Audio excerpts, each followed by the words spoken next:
A judge loses her docket after she's recorded insulting gay and black people. That and more. Chris Talk starts right now. Let's get into it.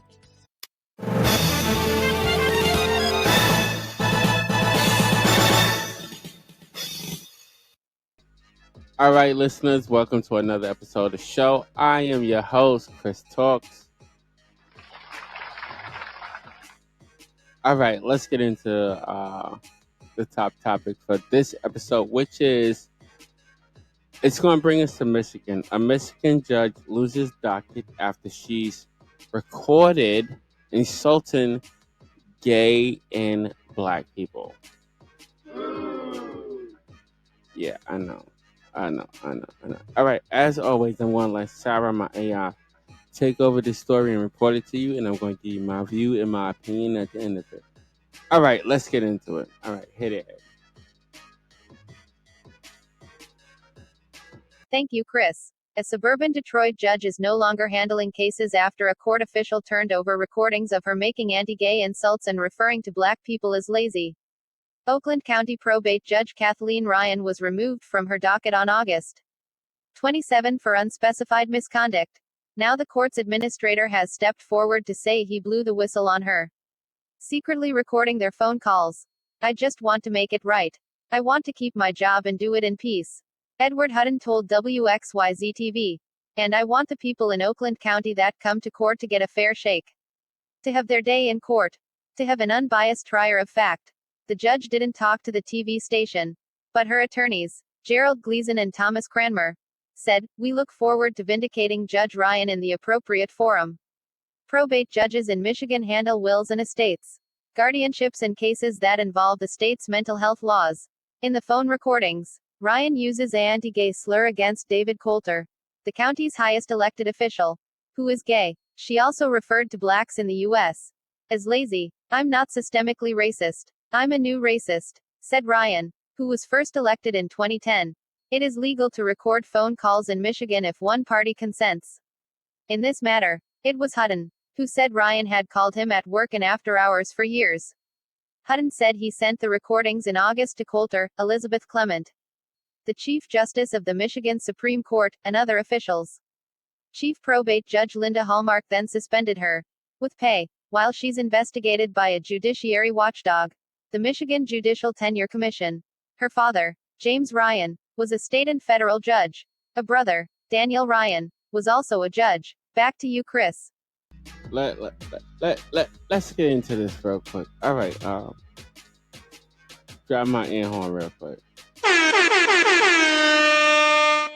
All right, folks, this is the time where I give my view and my opinion on this particular topic. All right, and first and foremost, I have to say this, yo, bruh,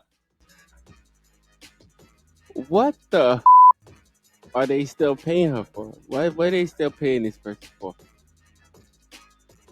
That's the first question I have. What, like really, what the are they still paying this person for? I don't understand that part. That part of it, I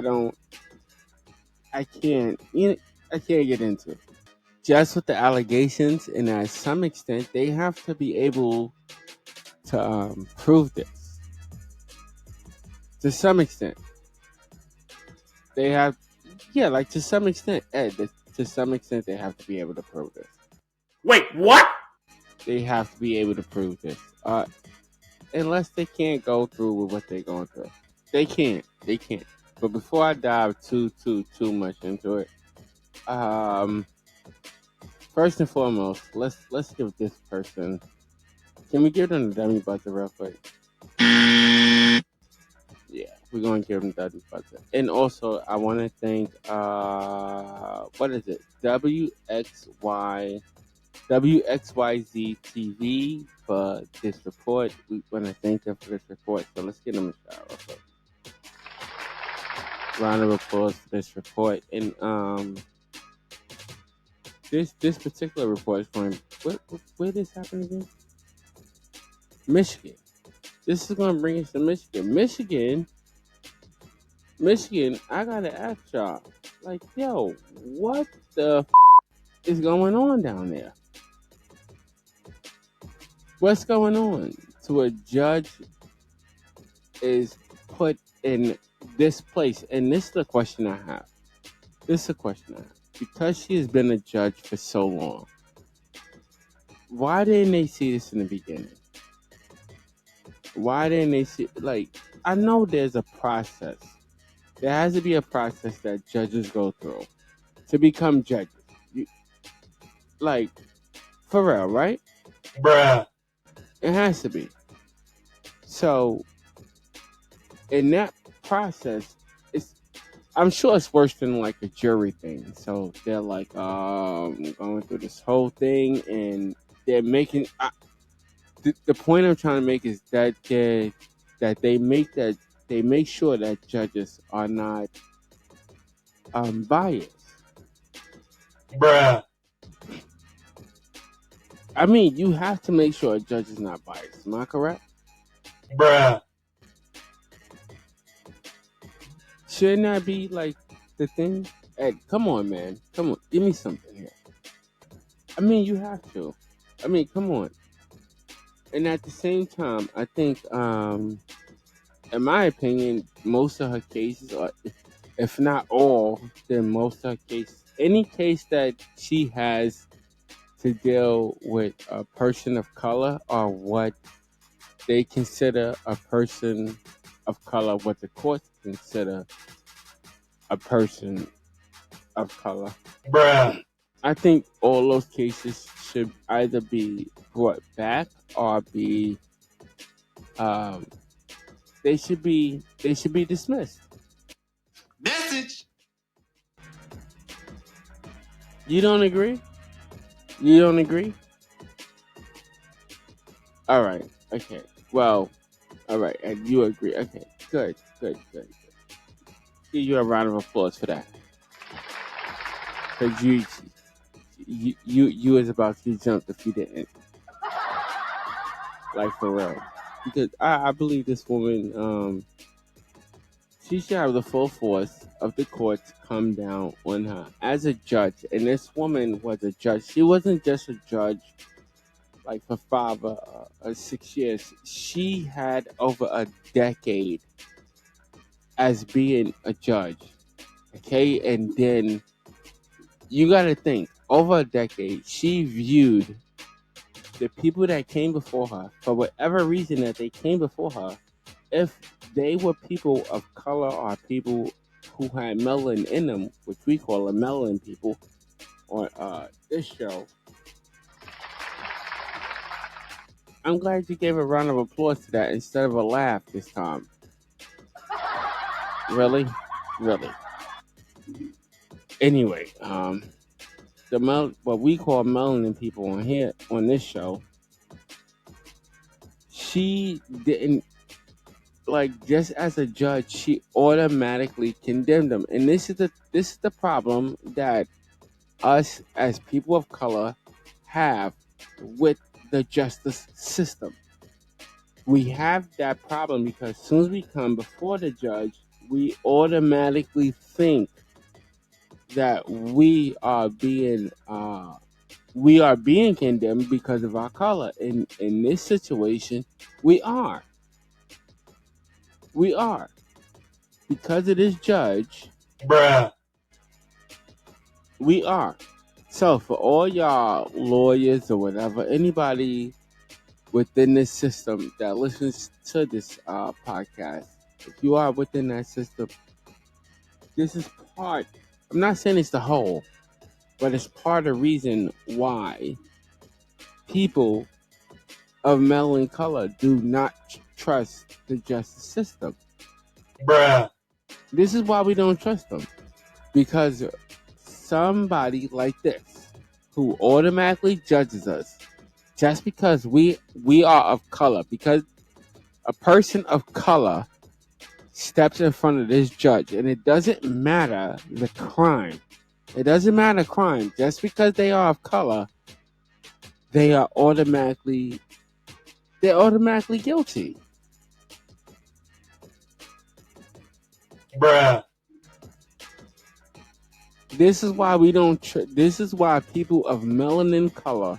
This is why people of melanin color or people with color do not trust this justice system. Message. This is why we don't trust it. It's because time after time, the people who are, and I hope we don't get canceled for this. But the people who are in power, the people who are able to put these people in power, okay, they overlook certain things. And this is one of the things that they overlook. And it's like, yo, what the? How can you overlook something so simple? Something that these politics and these politicians, they represent so cold-heartedly that they are not racist at all. But yet, you appoint racist judges. Bruh. I mean, come on. And we also have to understand that this is the first time that this woman has been called. Bruh. How long you think she's been doing this? Bruh. Like, really? How long you think she been? This is something, but I'm not going too much blame. I'm not going to too much blame this person. Aww. No, I don't have a soft spot. I'm just saying that, ladies and gentlemen, to all my listeners, racism is taught. Okay? It's taught. Message. So somebody taught her this.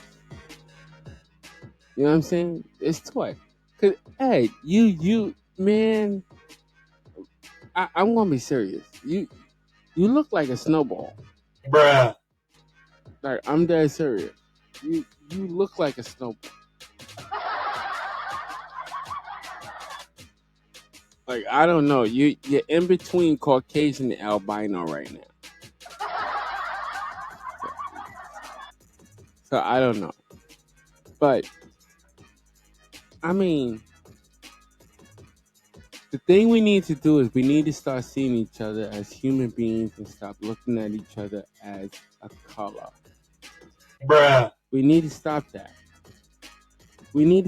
Because, and this is the thing that we as melanin people, and Ed, I try to explain that to you. This is something that we as melanin people, we have to deal with and go through with every single day of our lives. We are pulled over for no reason. We're stopped and we're frisked. Thank goodness they stopped the stop and frisk in New York City. Bruh. But before that, for no reason, stopped and frisked. Only thing they had to do is just assume that you was doing something, and they stopped you. That's it. And thank goodness that we have laws now that are in place to stop that. But this, in my opinion, this judge, the straight full out. Bruh. Straight full out. Only thing I could truly see for this person is that's it. For many, many, many, many years. Because she probably sent so many innocent people to jail or to prison for no reason. Bruh. I mean, that's how I feel. And that's my view and that's my opinion on this particular topic. All right, Ed, drop my bomb, man. Oh, are we gonna read some of the comments? All right, no. All right, well then drop my bomb, man. Let's get up out of here, bro. We on the late night. All right, listeners. All right, check this out. If you like this content and want to hear more of it, hit that subscribe button, hit that like button, also hit that notification button so you know when I put anything up. And feel free to leave a comment. All right. Also, I want to thank all my listeners for tuning in. You could be anywhere else in the world, but you are here with me, and I so appreciate that. Also, check out all our links here on Facebook. Um, what is it? Instagram and YouTube. All the links are right there at the end of your screen, so check those out. And also feel free to make a donation. Also, stay blessed and not stressed. Until next time, ladies and gentlemen, to all my listeners, until next time, I'll see y'all later. Peace out.